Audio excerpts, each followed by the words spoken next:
ውስተ ጽባነ ጽሩ ወደ ምስራቅ ተመልከቱ ሲባል ይሄንን ነገር ሁሉ ምን በሉ አስቡ ማለት ነው። አስቡ። ግን የድሮዎቹ የሚገቡት ሁሉ ጊዜ በዚህ አቅጣጫ ነው እንጂ በዚህኛው አቅጣጫ አይገቡ። ለምንድነው? ወደ ምዕራብ ነው ፊታቸው። ለምንድነው? ምዕራብ የፀሐይ ምንድነው? መጥለቂያ እንደሆነ ከእውነተኛው ፀሐይ ከእግዚአብሔር ስለተለዩ ወደ ሲኦል መውረዳቸውን ያመለክታል። ዛሬ ግን የሐዲስ ኪዳን ካህናት ዙሪያውን ቤተ መቅደስን ዙሪያውን እየዞሩ በምዕራብም ወደ ምስራቅ ሊገቡ ይችላሉ። ለምን? ወዴት እንገባለን ነው?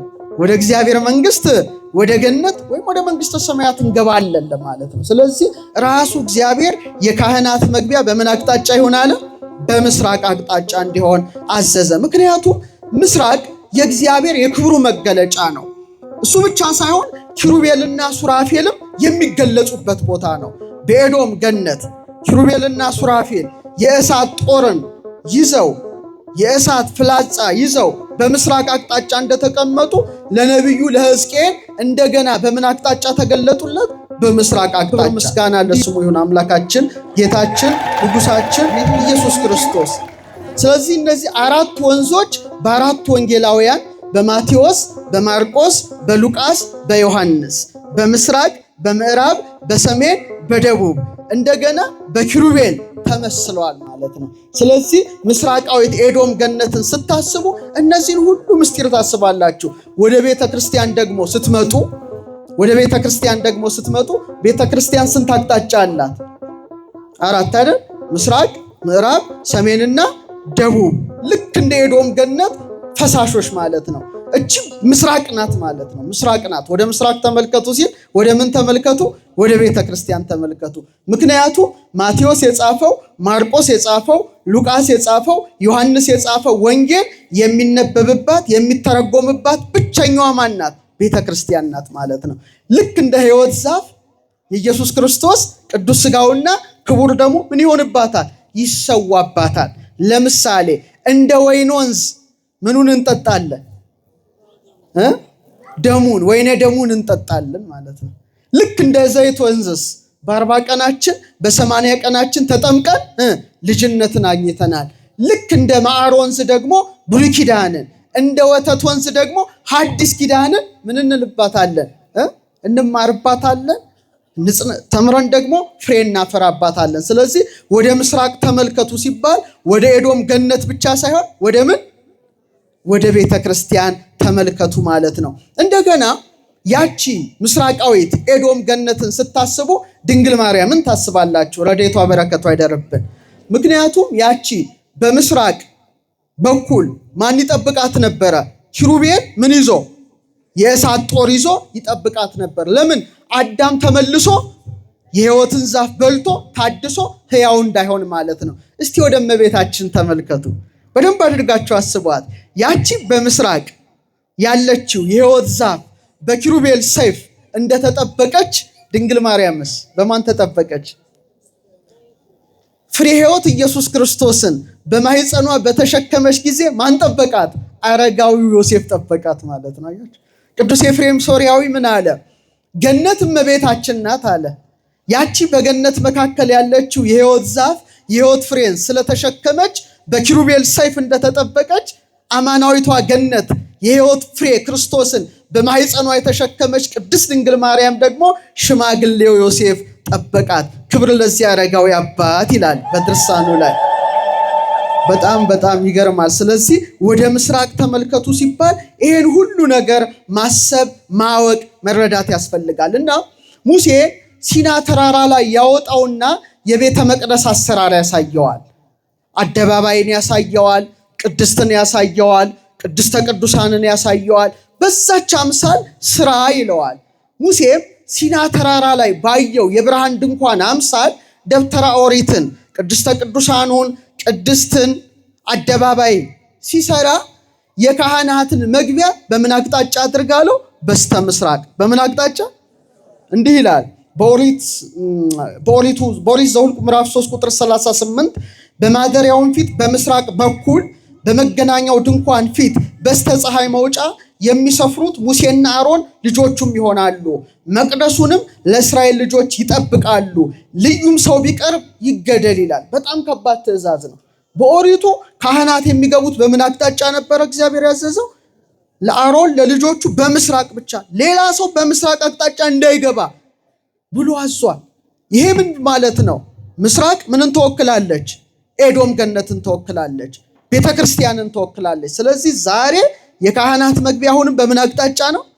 በስተ ምስራቅ ነው በራቸው ማለት ነው። ውስተ ጽባህ ነጽሩ፣ ወደ ምስራቅ ተመልከቱ ሲባል ይሄንን ነገር ሁሉ ምን በሉ አስቡ ማለት ነው። አስቡ። ግን የድሮዎቹ የሚገቡት ሁሉ ጊዜ በዚህ አቅጣጫ ነው እንጂ በዚህኛው አቅጣጫ አይገቡም። ለምንድን ነው? ወደ ምዕራብ ነው ፊታቸው። ለምንድን ነው? ምዕራብ የፀሐይ ምንድን ነው? መጥለቂያ እንደሆነ ከእውነተኛው ፀሐይ ከእግዚአብሔር ስለተለዩ ወደ ሲኦል መውረዳቸውን ያመለክታል። ዛሬ ግን የሐዲስ ኪዳን ካህናት ዙሪያውን ቤተ መቅደስን ዙሪያውን እየዞሩ በምዕራብም ወደ ምስራቅ ሊገቡ ይችላሉ። ለምን? ወዴት እንገባለን ነው? ወደ እግዚአብሔር መንግስት፣ ወደ ገነት ወይም ወደ መንግስተ ሰማያት እንገባለን ለማለት ነው። ስለዚህ ራሱ እግዚአብሔር የካህናት መግቢያ በምን አቅጣጫ ይሆናል? በምስራቅ አቅጣጫ እንዲሆን አዘዘ። ምክንያቱም ምስራቅ የእግዚአብሔር የክብሩ መገለጫ ነው። እሱ ብቻ ሳይሆን ኪሩቤልና ሱራፌልም የሚገለጹበት ቦታ ነው። በኤዶም ገነት ኪሩቤልና ሱራፌል የእሳት ጦርን ይዘው የእሳት ፍላጻ ይዘው በምስራቅ አቅጣጫ እንደተቀመጡ ለነቢዩ ለሕዝቅኤል እንደገና በምን አቅጣጫ ተገለጡለት? በምስራቅ አቅጣጫ። እንዲህ ይላል በተለይ ምዕራፍ 43 ከቁጥር 1 እስከ 4 እንዲህ ይላል። ወደ ምስራቅ ወደሚመለከተው በር አመጣኝ፣ እነሆ የእስራኤል አምላክ ክብር ከምስራቅ መንገድ መጣ ይላል። ከምን መንገድ? ከምስራቅ መንገድ። ድምፁም እንደ ብዙ ውሃዎች ይተም ነበረ፣ ከክብሩም የተነሳ ምድር ታበራ ነበረ። የእግዚአብሔርም ክብር ወደ ምስራቅ በሚመለከት በር ወደ መቅደሱ ገባ ይላል። በምን አቅጣጫ? ለዚህ ነው ቤተልሔም ህብስቱ ከብሮ ቀጥታ በምስራቅ በር ይገባል። የእግዚአብሔር ክብር ሁልጊዜ የሚገለጠው በምን በር ነበረ? በምስራቅ በር ነበረ። ይልና ምዕራፍ 10 ላይ ሕዝቅኤል ቁጥር 18 እስከ 22 የእግዚአብሔር ክብር ከቤቱ መድረክ ላይ ወጥቶ በኪሩቤል ላይ ቆመ። ኪሩቤልም ክንፎቻቸውን ዘረጉ፣ እኔም እያየው ከምድር ከፍ ከፍ አሉ። በወጡም ጊዜ መንኮራኩሮች ባጠገባቸው ነበሩ። በእግዚአብሔር ቤት በምስራቁ በር ለመግቢያ ቆሙ። የእስራኤል አምላክ ክብር በላያቸው ላይ ነበረ ካለ በኋላ እያንዳንዳቸው 4 ፊት ለእያንዳንዳቸውም 4 ክንፍ ነበሯቸው ይላል። ምን ነበሯቸው? እና ፊታቸውንም ሁሉ ይገልጣል። አንዱ ሲሄድ ሌሎቹም ይሄዳሉ። ግን በምን አቅጣጫ ነው የተገለጡት? ንገሩኝ። በምን አቅጣጫ? በምስራቅ። እነዚህ ማን ናቸው? ኪሩቤልና ሱራፌል። የሰው መልክ አለ፣ የአንበሳ መልክ ያለው መልአክ አለ፣ የላም ፊት ያለው መልአክ አለ፣ የንስር ፊት ያለው መልአክ አለ። የሥላሴን ስዕል አይታችኋል? ግራና ቀኝ ያሉት ምንና ማን ይባላሉ? ኪሩቤልና ሱራፌል። አንዱን የሰው ፊት አድርጎታል፣ አንዱን የአንበሳ ፊት አድርጎታል፣ አንዱን የላም ፊት አድርጎታል፣ አንዱን የንስር ፊት። እግዚአብሔር ባወቀ ነው ያደረገው፣ ግን መገለጫቸው በምስራቅ በኩል ነው። ለምሳሌ ከሦስቱ አካል አንዱ አካል እግዚአብሔር ወልድ ሰው ሆነ። ስለዚህ ከሰው መልክ፣ ከአንበሳ መልክ፣ ከላም መልክ፣ ከንስር መልክ ሰው መሆኑን የሚያመለክተው የትኛው መልአክ ይመስላችኋል?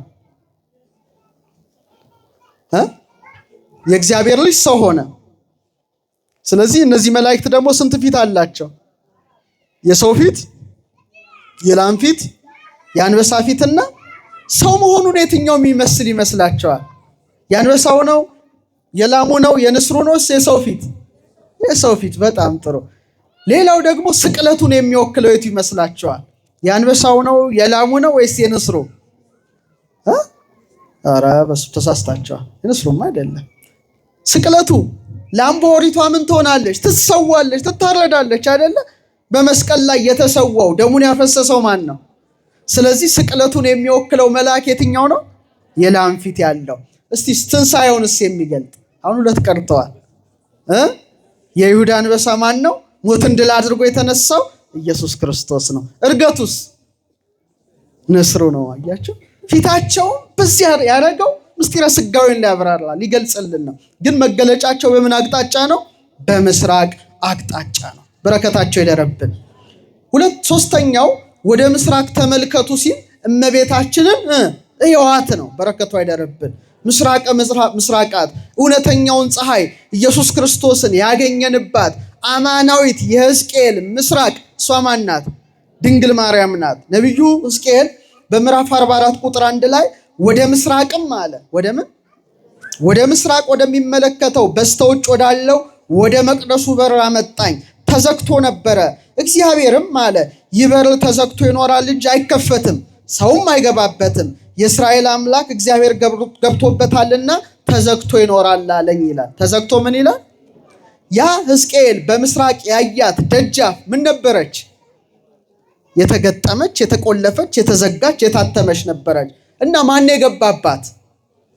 የእስራኤል አምላክ። እስቲ በሉ የእስራኤል አምላክ ሳይከፍት ገብቶ ሳይከፍት ወጣ። መውጣት ብቻ ሳይሆን ለዘላለም ተዘግቶ ይኑር ብሎ አዋጅ አወጀ። ታዲያ የምስራቋ ደጅ እውነተኛውን ፀሐይ የወጣባት እሷ ማን ትመስላችኋለች? ፀሐዩ የእስራኤል አምላክ ማን ነው? ኢየሱስ ክርስቶስ አምላካችን ነው። መቆለፊያውስ የማኅተመ ድንግልናዋ ምሳሌ ነው።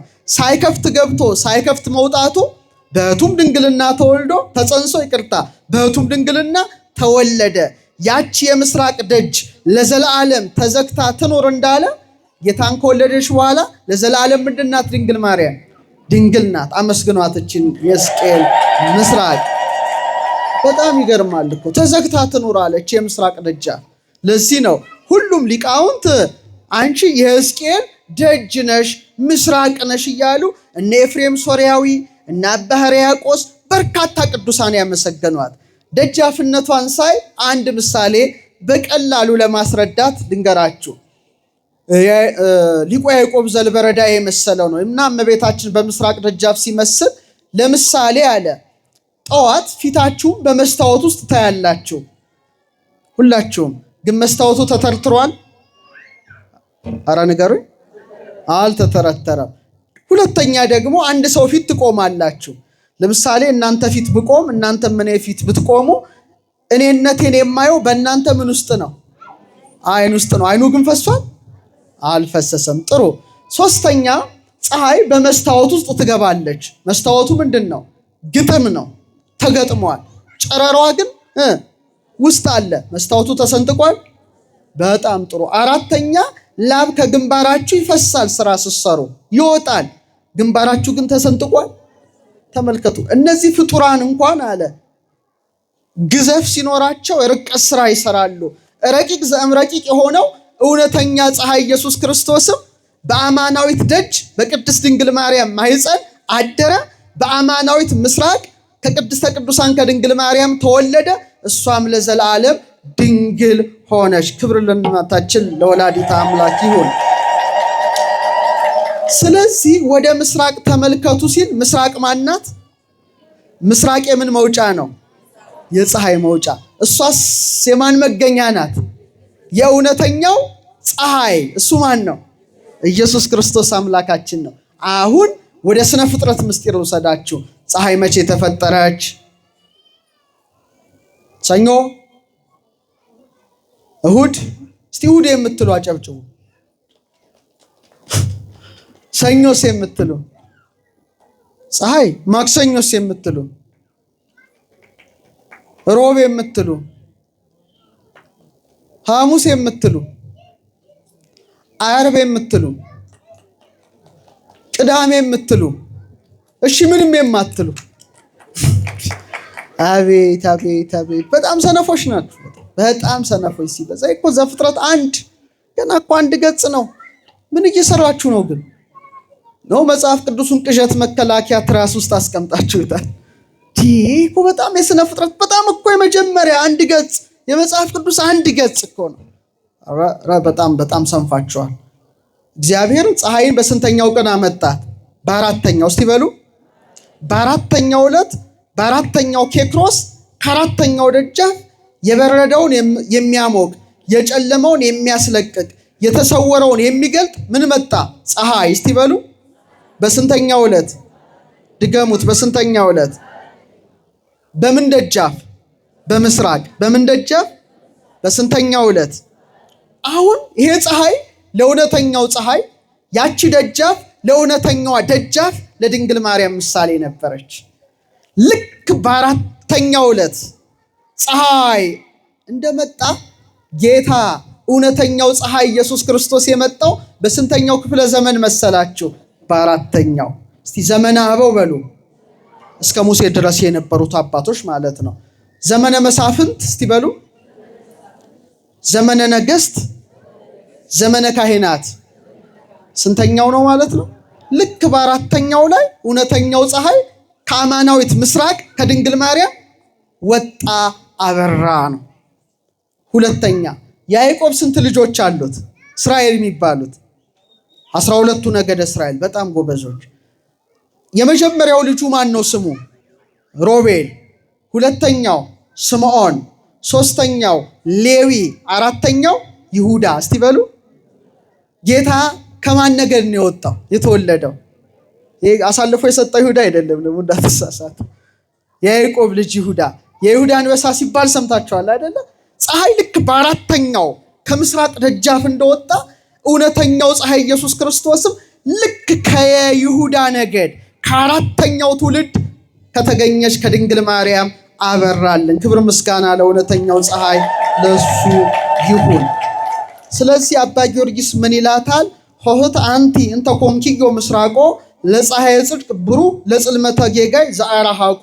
እስቲ ወደ አማርኛን በለው። የበደል ጨለማን በሉ ያራቀው ብሩህ የእውነት ፀሐይ መውጫ የሆንሽ ምስራቃዊት ደጃፍ አንቺ ነሽ። እሷ ማናት? ምስራቋ ማናት? ፀሐዩ ማን ነው? ስለዚህ ወደ ምስራቅ ተመልከቱ ሲል ወደ ማን ተመልከቱ? ወደ ድንግል ማርያም ተመልከቱ። ወደ እውነተኛው ፀሐይ ወደ ኢየሱስ ክርስቶስ ተመልከቱ ማለት ነው። ሚልክያስ 4:2 ላይ ይእተ አሚረ ይሰርቅ ለክሙ ፀሐየ ጽድቅ፣ የእውነት ፀሐይ ይወጣላችኋል ይላል። ምን አይነት ፀሐይ? እውነተኛው ፀሐይ። እሱ ደግሞ መድኃኔዓለም አምላካችን ነው። ለምሳሌ ታቦር ተራራ ላይ ፊቱ እንደምን አበራ ይላል።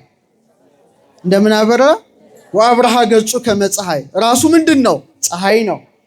በዮሐንስ ራእይ ምዕራፍ 1 ቁጥር 16 ላይ ፊቱም በኃይል እንደሚበራ እንደ ፀሐይ ነበረ ይላል። ለዚህ ነው ኪዳን ላይ ምን ይላል? ዘወትር በቅዱሳን ላይ የሚያበራ ፀሐይ። እሱ ማን ነው? ኢየሱስ ክርስቶስ ነው። ፀሐይ ዘኢየዐርብ፣ የማይጠልቅ ፀሐይ፣ የማይጠፋ ፋና መድኃኔዓለም አምላካችን ነው። ስለዚህ ምስራቅን ስታዩ ማንን አስቡ? ማንን አስቡ? ፀሐይን ስታዩ ማንን አስቡ? ኢየሱስ ክርስቶስ አምላካችሁን አስቡ። እስቲ አንድ ምስጢር ልንገራችሁ። ወንጌል አስቀድሞ ሰማይ ላይ ተጻፈ፣ በኋላ ምድር ላይ ተጻፈ። ምን ላይ ተጻፈ? እሺ ምድር ላይ የጻፉት ማን ናቸው? ወንጌላውያን ናቸው አይደለ? ሰማይ ላይ የጻፈው እግዚአብሔር ባለቤቱ ነው። እንዴት እንደሆነ ልንገራችሁ። አሁን ደጃፍን ስለሆነ ሲፈጥራት ፀሐይ መካከል ላይ ያለች 4 ታላላቅ ከዋክብት በአራቱ አቅጣጫዎች ያስቀምጦላታል። ህልመል፣ ሜሌክ፣ ብርኬኤል፣ ምልኤል፣ ናሬል ይባላሉ። በሳይንሱ ደግሞ ሮያል ስታርስ እንላቸዋለን። አልዴባራን፣ ፎማልሃውት፣ ሬጉለስ፣ አንታረስ ይባላሉ። በሰማይ ይታያሉ፣ እናውቃቸዋለን መቼ እንደሚወጡ። አሁን አንዱ ሬጉለስ አሁን እዛ አካባቢ አለ ይታወቃል። እና ምንድነው ስንት ናቸው እስቲ በሉ? በስንት አቅጣጫ? በ4 አቅጣጫ። እንዳትረሱ። መሀል ላይ ምን አለ? ፀሐይ። በጣም ጥሩ፣ በጣም ጥሩ። ስንት አቅጣጫ አለ? ስንት ወቅቶች አሉ? 4 ወቅቶች። አይዟችሁ። ስንት ፀሐይ አለ? 1። ስንት ወሮች አሉ? 12። በ12ቱ ልክ 12 ደግሞ የወራት መጋቢዎች አሉ። ስንት ቁጥራቸው? 12 ናቸው። ከመስከረም እስከ ነሐሴ እስከ መጨረሻው የሚመግቡ የየወሩ ከዋክብት አሉ። ማዛሮት ይላቸዋል በመጽሐፈ ኢዮብ ላይ፣ መናዝል ይባላሉ። ቁጥራቸው ስንት ነው? ድገሙት እስቲ። 12። ስንት ትልልቅ ከዋክብት አሉ? ስንት ፀሐይ አለ? ፀሐይ ከምን ተገኘ? በጣም ጥሩ። በቃ ወደ ምስራቅ። አሁን እስቲ ምስጢሩን ዝቅ ብላችሁ ተመልከቱ። እውነተኛ ፀሐይ ሆኖ ከእውነተኛዋ ምስራቅ ማን ተወለደ? ኢየሱስ ክርስቶስ። ጥሩ። ስንት ወንጌላውያንን መረጠ? ኧረ ስህተት! እንዴ ምንድነው የምትሳሳቱት? ስህተት ሆናችሁ። ስንት ወንጌላውያንን መረጠ? ማቴዎስ፣ ማርቆስ፣ ሉቃስና ስንት ከዋክብት ነበሩ ትልልቆቹ? በጣም ጥሩ። አያችሁ፣ በጣም በጣም ይገርማል። ስንት ሐዋርያትን መረጠ? ስንት ወራት ነበሩ? ስንት ወቅቶች አሉ? ስንት ወራቶች አሉ? ፀሐይ ስንት? እንደ ፀሐይ ሆኖ ማን መጣ? እንደ አራቱ ወቅቶች እንደ አራቱ ከዋክብት ስንት ወንጌላውያን ተመረጡ? ልክ እንደ 12ቱ ከዋክብት ስንት ሐዋርያትን መረጠ? በቃ ሰማይ ላይ ያልቋል ማለት ነው። ሰማይ ላይ ያልቋል ነው። እኛ አሁን ነው ያወቅነው፣ ሰማይ ላይ ጨርሶታል። ስለዚህ ሰማዩን ነው የገለበጠው። እኛ ራሳችን እኮ ሰማይ ነን፣ ታውቃላችሁ? አንተ ሰማይ ነህ፣ እኔ ሰማይ ነኝ፣ አንቺ ሰማይ ነሽ። ለምሳሌ እስቲ ላስረዳችሁ በቀላሉ፣ ዝቅ ደግሞ ላድርግ፣ ወደኛ ላምጣው። እሺ ሰማይን ለማስረዳት ምን ልጠቀም? እሺ አሁን ቁጭ ብላችኋል። እኔስ እናንተ ምን ብላችኋል? አይዟችሁ እንጂ ቁጭ። እኔ ምን ብያለሁ? በቃ በመቀመጣችሁ ምድራዊ ናችሁ፣ ስትቆሙስ ሰማያዊ ነገር ናችሁ ማለት ነው። ለምሳሌ እንስሳት፣ አራዊት፣ ሁሉንም ጅቡንም፣ ከርከሮም፣ ማሳማው፣ ሙሻውም፣ ድመቱም ወዘተርፈ በምን እግሩ ይሄዳል? ምን እያየ? ወደ ላይ ማየት አይችልም።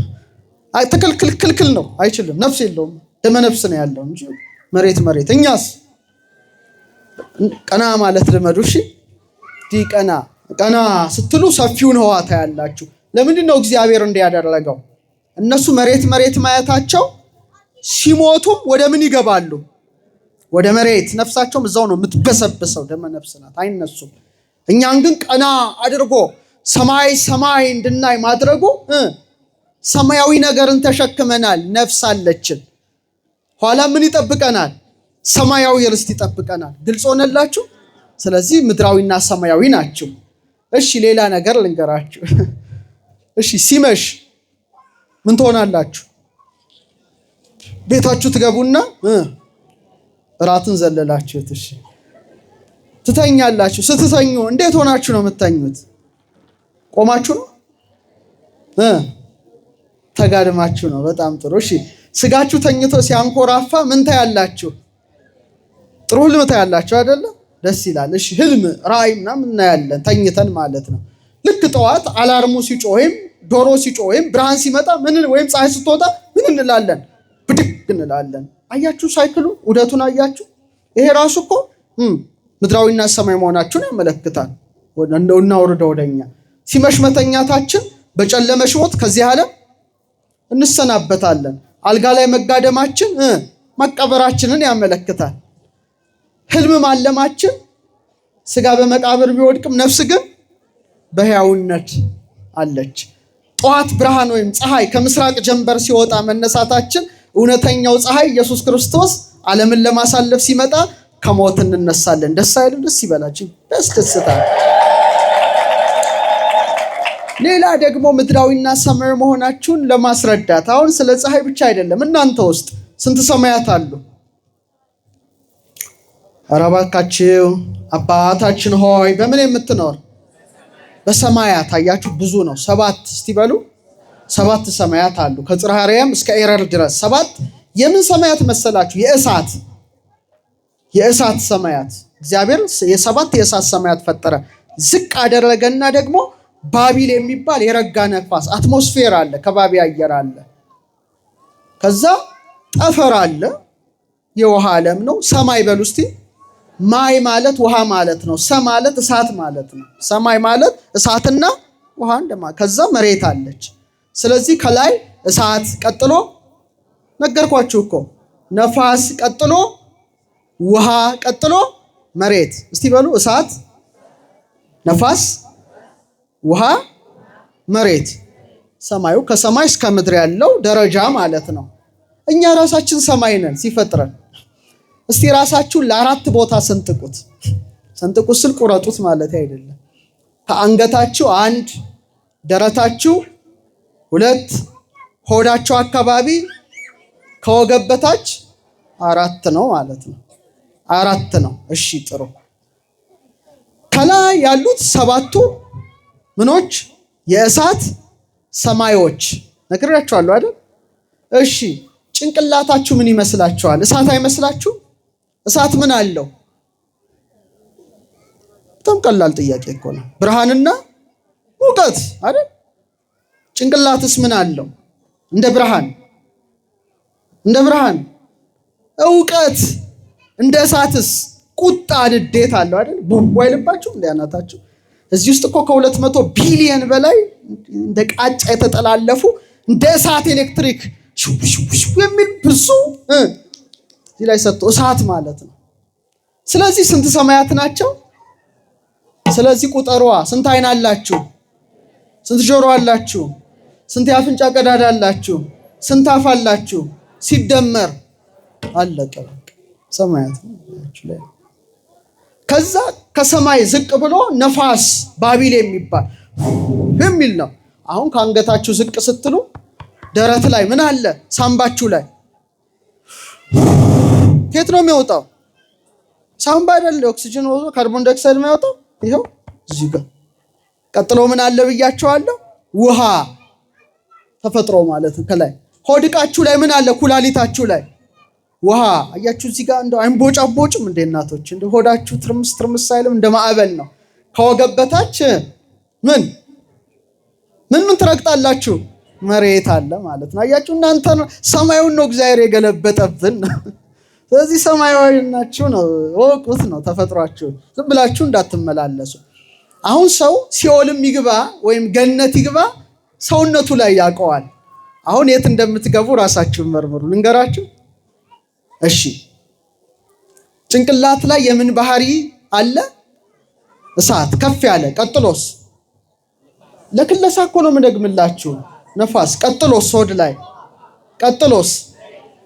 እሺ ከአራቱ ቀለል ያሉ ከአራቱ የከበዱ ምን ይመስላችኋል? ነፋስ ቀላል ነው አይደል? እሳትስ ቀላል ነው። ውሃስ ስትይዙት ከባድ ነው። መሬትስ ከባድ ነው። ስለዚህ ቀለል ያሉት ከላይ ከበድ ያሉት ከታች አሉ ነው። አሁን መላእክትን ተመልከቷቸው። መላእክት ውሃ ያላቸው ይመስላችኋል? እነ ገብርኤል። መሬትስ አላቸው? እሳትስ? ነፋስስ? እንደ ነፋስ ይፈጥናሉ፣ እንደ እሳቱ ረቂቅ ናቸው። ስለዚህ ረቀቅ ያሉትን የት አድርጓቸዋል? ከላይ። ከበድ ያሉትንስ? ከታች።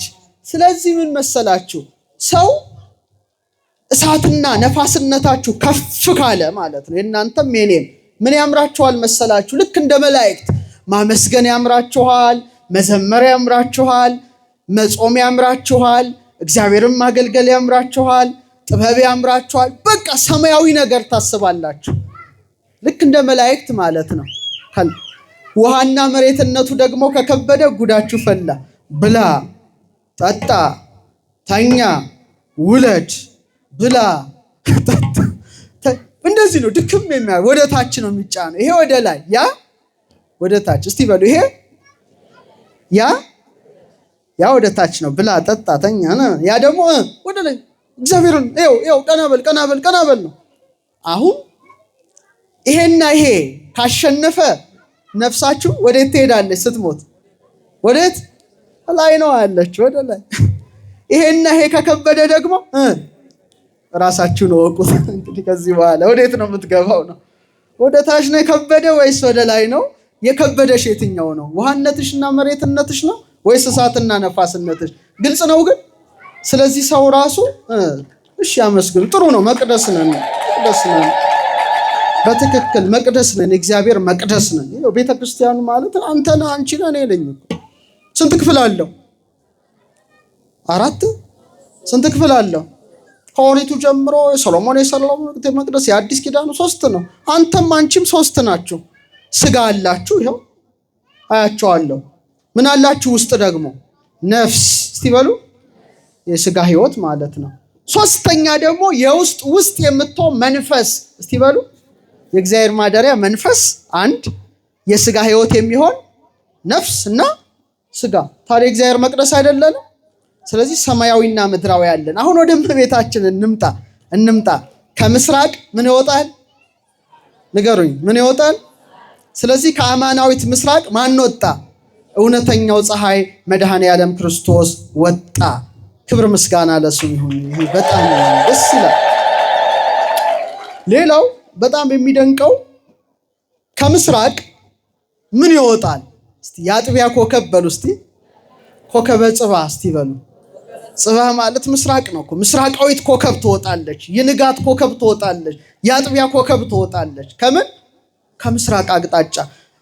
እሷ በዘመናዊ ሳይንስ ቪነስ ትባላለች። በተለይ ታህሳስ ላይ ጥር ላይ በምዕራብ አድማስ ነው የምትታየው። ያን ጊዜ ኮከበ ምዕራብ ናት። ጠዋት ግን ስትወጣ ደግሞ ኮከበ ጽባህ፣ የአጥቢያ ኮከብ፣ የንጋት ኮከብ ትባላለች። በምን አቅጣጫ ነው የምትወጣው? ያን ጊዜ በምስራቅ አቅጣጫ። እስቲ ልብ ብላችሁ አስቡ።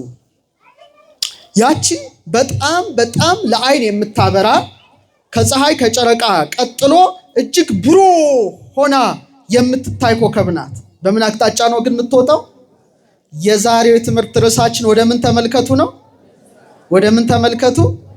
በጣም ጥሩ። ልክ ፀሐይ ከመውጣቷ በፊት የምትወጣ ናት፣ ምስራቃዊት ኮከብ ነው።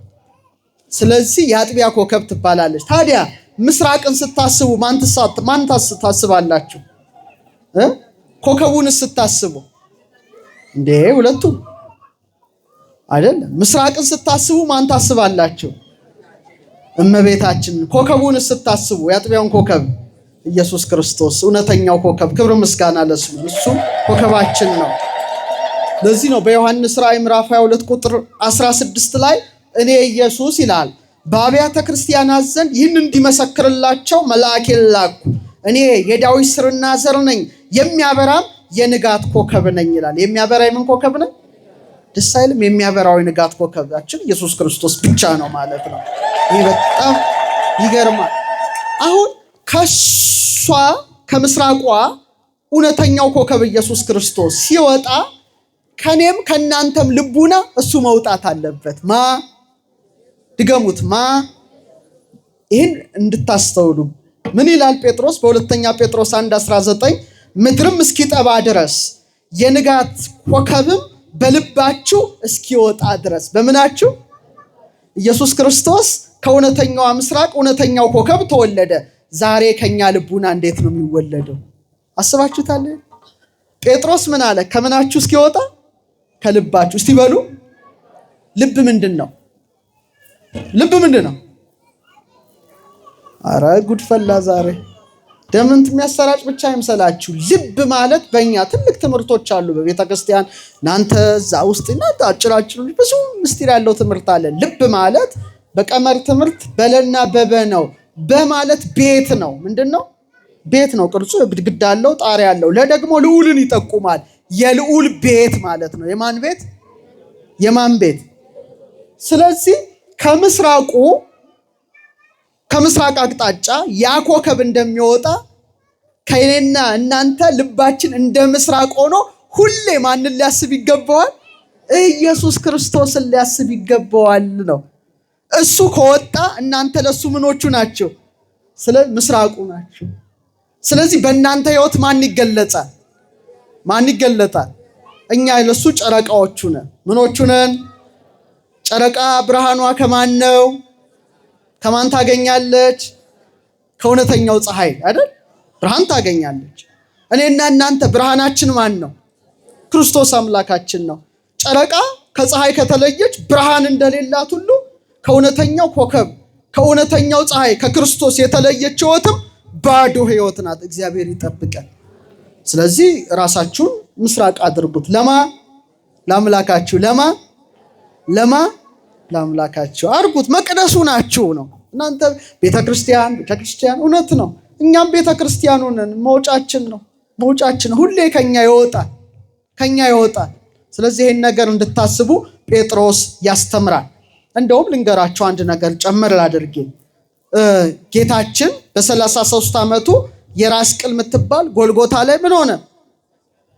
ለዓለም መድኃኒት ምን ሆነ?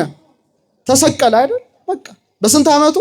33 ዓመት ከ3 ወር። እኛንም ተመልከቱ፣ ተመሳሳይ ነው። የጀርባ አጥንታችን ቁጥሩ 33 ነው። የራስ ቅላችን ጋር እስኪደርስ እድሜውን ያተመብን። ደስ ይበላችሁ በጣም እድሜው እሱ ጌታ እድሜ ጠብቁት። ስጋችሁን ከኃጢአት ጠብቁት። የሱ መቅደስ ነው። አናርክሰው በኃጢአት። መልከቱ ይሄ እድሜው ነው 33። የራስ ቅል ላይ እንደተሰቀለ ጎልጎታ ላይ ሁሌ በራሳችን ላይ መስቀሉ ሊተከል ይገባል። እዚህ ላይ የጌታ መስቀል ሁሌ ተሸክመ ነው መዞር አለብን። እናንተ የማታስተውሉ የገላትያ ሰዎች አለ ጳውሎስ፣ ኢየሱስ ክርስቶስ እንደተሰቀለ ሆኖ በፊታችሁ ተስሎ ነበረ፣ ለእውነት እንዳትታዘዙ አዚም ያደረገባችሁ ማን ነው አለ። የራስ ቅል ጎልጎታ ላይ ተሰቀለ። በጣም እኮ የሚገርም ነው። ማዕከለ ምድር ላይ እኔና እናንተ ለሱ ምኖቹ ነን? ቀራንዮ። እስቲ በሉ ጎልጎታ። ተመልከቱ።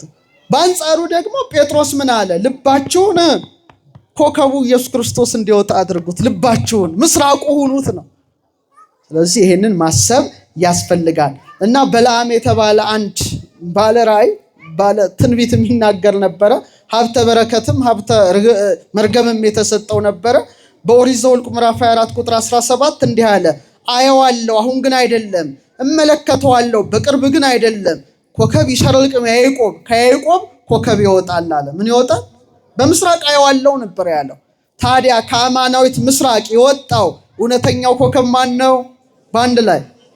ስለዚህ ወደ ምስራቅ ተመልከቱ ሲል ዲያቆኑ ክርስቶስም ተመልከቱ። ማንን ተመልከቱ? ድንግል ማርያምን ተመልከቱ ማለት ነው። ማርያም ዕፀ ሳቤቅ ወምስራቅ ዘያዕቆብ ወላዲቱ ለስርግው ኮከብ፣ ያጌጠውን የተሸለመውን ኮከብ የወለድሽ የያዕቆብ ምስራቅ አንቺ ነሽ። ክብር ለዚች ምስራቃችን ለእመቤታችን። ስለዚህ ሰብአ ሰገል የመጡት ከምን አቅጣጫ ነው? ከምን አቅጣጫ ነው? ከምስራቅ አቅጣጫ ነው። እና ምን እያሉ ነው? አይቴ ሃሎ ዘተወልደ ንጉሥ አይሁድ፣ የተወለደው አይሁድ ንጉሥ ወዴት አለ? እስመ ርኢነ ኮከበ ዚአሁ በምስራቅ። አያችሁ? ወመጻእነ ከመ ንስግድ ሎቱ። የተወለደው አይሁድ ንጉሥ ወዴት ነው? ኮከቡን በምስራቅ አይተን ለሱ ልንሰግድ ምን ብለናል? መተናል አሉ። እና ያ ኮከብ ይመራቸው ነበር ይላል። ታዲያ ያ ከምስራቅ የወጣው ኮከብ ሰብአ ሰገልን ወደ ማን መራቸው? ወደ አማናዊት ምስራቅ ወደ ድንግል ማርያምና ወደ እውነተኛው ኮከብ ወደ ጌታ መራቸው። ክብር ለዚህ ያስፈልጋል። እነሱም ያሉት ኮከበ ዚአሁ ነው ያሉት። የእርሱን ኮከብ። የማን ኮከብ? የእርሱን ኮከብ። በጣም ያሬድ እንዲህ ይላል ድጓው ላይ፣ ኮከበ ጽባ ሰረቀ ክብረ ቅዱሳን አስተራየ ሰብአ ሰገል አምጽኡ ሎቱ አማሃው ወርቀ ርዮሙ ኮከበ እስመ መድህን ተወልደ ይላል። የንጋት ኮከብ ወጣ። ከማን? ከአማናዊት ምስራቅ ከድንግል ማርያም። ያ የወጣበት ወር ምን ይባላል? በአንድ ላይ ኧረ ጉዳችሁ ፈላ ዛሬ። ምን ይባላል? ታኅሳስ። እስቲ በሉ። ጌታ መቼ ነው የተወለደው? ታኅሳስ ስንት? ጎበዞች አልተሳሳታችሁ። ታኅሳስ 29። እና ቤተክርስቲያን ያላችን ደግሞ ለዚህ ነው እኮ ታኅሳስ ያለችው። ደስ ሲል ጌታ ያስደስታል በጣም እኮ። ታኅሳስ ምንድን ነው? ሐሰሰ ማለት ፈለገ ማለት ነው። ምንድን ነው? ፈለገ። ታኅሳስ ማለት ማሰስ መፈለግ ማለት እኮ ነው። ሰብአ ሰገል በምስራቅ ኮከቡን አይተው አስሰው ፈልገው ማንን አገኙ? እውነተኛውን አምላክ ክርስቶስን ስላገኙ ምን ተባለ? ታኅሳስ። አቤት ክብር ለአባቶቻችን ይሄን ወር ሰይመው ላለፉ። አሁን ግን ያለንበት ወር ምንድነው? ሰኔ ምን ማለት ነው? እንድሸልማችሁ ምንድነው ጉዱ? በግምት አትመልሱ ባካችሁ። ምንድነው ጉዱ? ሰኔ ምንድነው? አይዟችሁ። እሺ ሰኔ ማለት ሰናይ ማለት ምን ማለት ነው? በጣም ጥሩ። ሰኒዎት በግዕዝ ንዑስ አንቀጻችን ማለት መልካም ያማረ ማለት ነው። ወርሃ ዘር ሰናይ መልካም የሆነ ዘር የሚዘራበት ወር ማለት ነው። ግልጽ ነው። ጥሩ ዘር አይደል የሚዘራው? ቀጥሎስ? ከሰኔ ቀጥሎ ሐምሌ ምንድን ነው? ወይ ዝናብ ወራት በሉኝ። ኧረ በግምት እንዴ ወይዘሮ ሐመልማል የሚባሉ አሉ እዚህ ውስጥ። ሐሚሎት ማለት ምንድን ነው? መለምለም ማለት ነው። ሐመልማል አይደል? የልምላሜ ወር ማለት ነው። ሐምሌ ሳሩ ምኑ ይለመልማል አይደል? በጣም ጎበዞች። ነሐሴስ አትችሏትም እቺ። አይ እንደው ልጨርስላችሁ ነው ወይስ ይቅር? ነሐሴ ማለት ንሂሶት ማለት በግዕዝ ጥብቀት ማለት ነው። ጥብቀት ጽናት ማለት ነው። ለምን ሰኔ ላይ የተዘራው ዘር ስሩ ወደ መሬት ሄዶ መሬትን ጠንክሮ የሚይዝበት ወር ማለት ነው። ጳጉሜን ማለት ተውሳክ ተረፍ ነው። መስከረምስ መስከረም የሚባሉ ሰዎች የሉ የዘሩት መስከረም። መስ ማለት መሴ ማለት መሸ። ከረምስ ክረምት ማለት ነው። ክረምት የሚመሽበት የሚያበቃበት። ጥቅምትስ ህዳርስ ታህሳስስ እግዚኦ ታህሳስ ነግሬያቸዋለሁ። ስለዚህ ወደ ምስራቅ ምን በሉ ተመልከቱ። በ5-10 ደቂቃ ሳበቃ ትምህርቴ እርገቱንም በምስራቅ አድርጎታል። በምን እንዲህ ይላል ዳዊት በምስራቅ በኩል ወደ ሰማየ ሰማያት ለወጣ ለእግዚአብሔር ዘምሩ ይላል። መዝሙር 67-68 ቁጥር 33 አምላካችን በምስራቅ በኩል አረገ። ክብር ምስጋና ለስሙ። እርገቱን አስቡ ነው ዲያቆኑ። ወደ ምስራቅ ተመልከቱ ሲል ምኑን አስቡ? ያረገው በምን አቅጣጫ ነው? በምስራቅ በደብረ ዘይት በኩል ነው የሚመጣው። አለቀ። ለዚህ ነው እንደውም ድሮ ክርስቲያኖች ሲቀበሩ ፊታቸውን ወደ ምስራቅ አድርገው ነው የሚቀበሩ የነበሩት። አሁን እንጃ የመቃብሩም ጠቧል መሰለኝ ወዲያ ወዲህ ነው እንጂ ድሮ ሲገነዙን ፊታቸው ምስራቅ አቅጣጫ ያደርጉ ነበር። ይሰማችሁ ነው። ጌታ የሚመጣው በምንድን ነው? ያረገው በምንድን ነው? ያረገው መቼ ነው? እንዴ ጉድፈላ አምላካችሁ እኮ ነው እንዴ። ቆይ እስቲ እናንተ አጨብጭቡለት ለሱ ብቻ ጎበዝ። እግዚአብሔር ይባርክ። ግንቦት ቀንታችሁ ነው። በደንብ አጨብጭቡለት። ግንቦት ነው። የተወለደው መቼ ነው? ታህሳስ። ያረገው መቼ ነው? እሺ ሲወለድ በምን አቅጣጫ ምኖች መጡ? ሰብአ ሰገል። እሺ ሲያርግ በምን አቅጣጫ? በምስራቅ። እችን ነገር ላችሁ ላብቃ። ፀሐይ በታህሳስና ፀሐይ በግንቦት ልዩነት አላቸው። ፀሐይ በታህሳስና ፀሐይ በግንቦት ምስራቅ ምን ማለት ነው? አይዟችሁ መውጫ ነው። ታህሳስ ላይ ፀሐይ ቶሎ ትጨልማለች ወይስ አትጨልምም? ግንቦት ላይስ አትጨልምም። የገና ጀንበር ይባላል አይደል? ጀንበር ማለት ፀሐይ ማለት ነው። ጃንበር ማለት የብርሃን ጋን ማለት ነው። ኦኬ በእኛ ቡሻር ትምህርት ላይ ርደተ ፀሐይ ይባላል። ፀሐይ ዝቅ ትላለች ግንቦት ላይ፣ እርገተ ፀሐይ ሰኔ ላይ ከፍ ትላለች። ጥሩ ፀሐይ ዝቅ ብርሃን ዝቅ ሲል ነው ከፍ ሲል የሚያበራው እንዴ? አሁን ተሳሳትክ። አሁን ነው ዝቅ ሲል ያለ አንተና ዝቅ ብሏል። አይ የቅድሙ ጭብጨባ ደግሞ ማጠፍ አታጨብጭቡለት። አሁን ተሳሳተ እንዴ? አሁን መብራት እዚህ ጋር ብታበራ ይታያል ነው ወይስ ከፍ ብለህ ሰቅለው ነው? አንተ ቤት ያለው መብራት ከፍ ኮርኒሱ ላይ ነው ወይስ ጠረጴዛው ስር ነው ያለው? አይደል? ፀሐይ ዝቅ ሲል ቶሎ ምን ይሆናል? ስለዚህ ታህሳስ ላይ ፀሐይ ምን ትላለች? ከመህዋሯ ዝቅ ስለምትል ቶሎ ይጨልማል። እናንተ ኢትዮጵያ ናችሁ እንጂ ወደ አሜሪካ ብትሄዱ ወደ አውሮፓ ብትሄዱ ከቀኑ 9 ሰዓት ጨልሟል። እዛ ደግሞ እኛ ኢትዮጵያ መሀል ላይ ስለሆነ አታውቁትም። ክረምት ምን እንደሆነ አናውቀውም። ሌላው ዓለም ብትሄዱ ትጠበሱ ነበር። ግንቦትና ሰኔ ደግሞ ብትሄዱ እስከ ሌሊቱ እስከ ምሽቱ 5 ሰዓት ድረስ ፀሐይ አለች። የነገርኳችሁ እስከ 6 ሰዓት። ስለዚህ ሰዓት ያስተካክላሉ እነሱ ሲቸግራቸው፣ ሰዓት ሁሌ ይስተካከላል። ኢትዮጵያ ግን ሰዓት ታስተካክሉ አይታወቅም። እዛ 2 ሰዓት ተጨመረ 1 ሰዓት ተጨመረ፣ በጣም አስቸጋሪ ነው ውጭ ሀገር። እሺ ግንቦት ላይ ከፍ ስለምትል ቀኑ ምን ይሆናል? ቶሎ አይመሽም ማለት ነው። ምን ፀሐይ ምን ልክ ታህሳስ ላይ ፀሐይ ዝቅ እንደምትል ልክ ታህሳስ እውነተኛው ፀሐይ ከሰማይ ወርዶ በማህፀነ ድንግል የተጸነሰው አምላክ በቤተልሔም ግርግም ምን ሆነ ማለት ነው። ክብር ምስጋና ፀሐይ ያላቸው ልክ ግንቦት ላይ እርገተ ፀሐይ ከፍ እንደምትል እውነተኛው ፀሐይ ክርስቶስም ወርሃ ግንቦት ላይ እርገቱን አደረገ። ክብር ምስጋና ለእውነተኛው ፀሐይ ይሁን። ስለዚህ ሲመጣም በምን አቅጣጫ ነው? ምን ይላል? መብረቅ አለ ከምስራቅ ወጥቶ እስከ ምዕራብ እንደሚታይ የሰው ልጅ መምጣት እንዲህ ይሆናል። ማቴዎስ 24:27 የመጨረሻው ጥቅስ እንዲህ ይላል። እስቲ አብረን በል። በዚያም ቀን እግሮቹ በኢየሩሳሌም ትይዩ በምስራቅ በኩል ባለው በደብረ ዘይት ላይ ይቆማሉ። በምን አቅጣጫ? በቃ አለቀ። ሲመጣም ዓለምን ለማሳለፍ አምላካችን እውነተኛው ፀሐይ በምስራቅ ይመጣል። እኛም ከሞት እንነሳለን፣ ወደ ምስራቅ ወደሱ እንመለከታለን። ደስ ይበላችሁ። ደስ የሚያሰኝ አነሳሰል።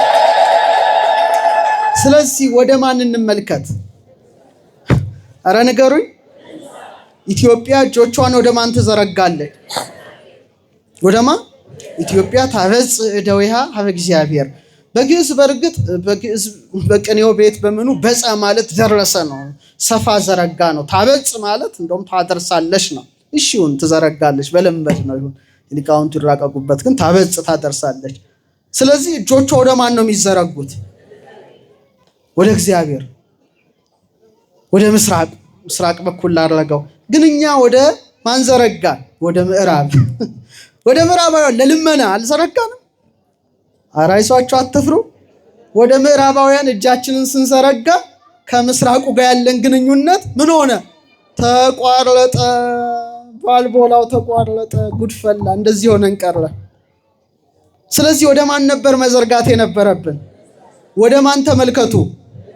እኛ ደግሞ የምናየው ወደ ምዕራብ፣ ወደ ምዕራብ ሀገር ለመኮብለል። አሁን ደግሞ እንደው አንድ ቀን እንደው እውነተኛ ሰው ይለይ ነበር። እንደው አይሁን ደግሞ ትራምፕ ዘጋጋብን እንጂ እስቲ ዛሬ ወደ ምዕራቡ ዓለም መሄድ የምትፈልጉ እና መቅረት እዚች ሀገር የምትፈልጉ ቢባል ጉድ ይለይ ነበር።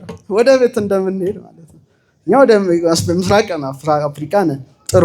ግን ወደ ማን መመልከት አለባት እቺ ሀገር በረከትን ለማግኘት? በቃ ወደ ምስራቅ ካልተመለከተች ምንም አይነት በረከት አታገኝም። እኛ ግን ሁሌ ወደ ምዕራብ እያየን ጉድ ሆነን ቀረን። የቆጡን አውርድ ብላ የብብቷን ጣለች እንጂ አባቶቻችን በብዙ ጸጋ፣ በብዙ በረከት፣ በብዙ ምስጢር፣ በብዙ ቅዱስና ያቆዩት እቺ ሀገር ወደ ማን ስለተመለከተች ነው? ወደ ምስራቅ ስለተመለከተች ነው። ወደ ምዕራብ መመልከት በጀመረች ጊዜ ፀሐይ ማግኘት አቆመ። ፀሐዩ የማን ጸጋ ነው? ስለዚህ ወደ ማን እንመልከት? ወደ ምን እንመልከት? ወደ ምስራቅ ተመልክተን ከእውነተኛው ፀሐይ ከክርስቶስ ብርሃነ ጸጋው ሙቀተ ጸጋው እንዲያድርብን ቅዱስ ፈቃዱ ይሁንልን። ስለዚህ ለእግዚአብሔር ምኖቹ እንሁን? ምስራቁ። እስቲ በሉ ምኖቹ? ምስራቁ ስንሆን ደግሞ እውነተኛው ፀሐይ ማን ይወጣል? ከኛ ጌታችን ተመልክ። ስለዚህ ስጋውን እንብላ ማለት ነው። ደሙን ስንጠጣ ሁላችን ምን እንሆናለን? ብርሃኑ። እስቲ በሉ ብርሃኑ እንሆናል። ይዋሃደናል ማለት ነው። እውነተኛው ፀሐይ ይዋሃደናል። ያን ጊዜ ምን እንሆናለን? ጴጥሮስ እንዳለው በልባችሁ እስኪወጣ ድረስ አለ። ስለዚህ ምስራቅ ሆነ እንድንገኝ አምላካችን ይፍቀድልን።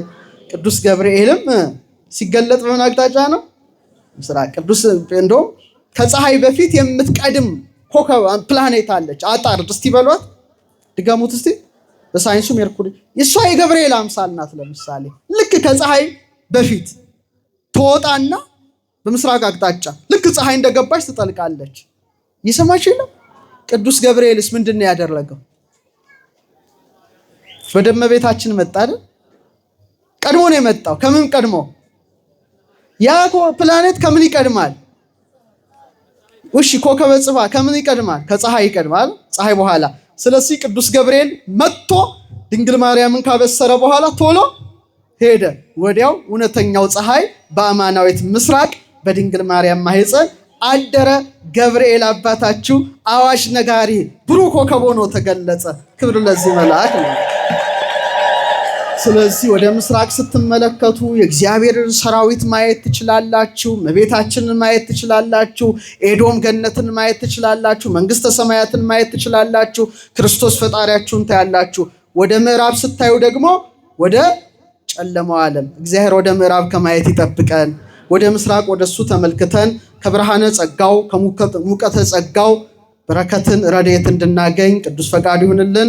ያስተማረን የመከረን አባቶቻችን አምላክ አልፋ ልዑል እግዚአብሔር ክብር ምስጋና አምልኮትና ውዳሴ ለስሙ ይሁን። ወደ ምን ተመልከቱ? ወደ ምን ተመልከቱ? ወደ ምስራቅ እንድንመለከት አምላካችን ቅዱስ ፈቃዱ ይሁንልን። ወስብሐት ለእግዚአብሔር።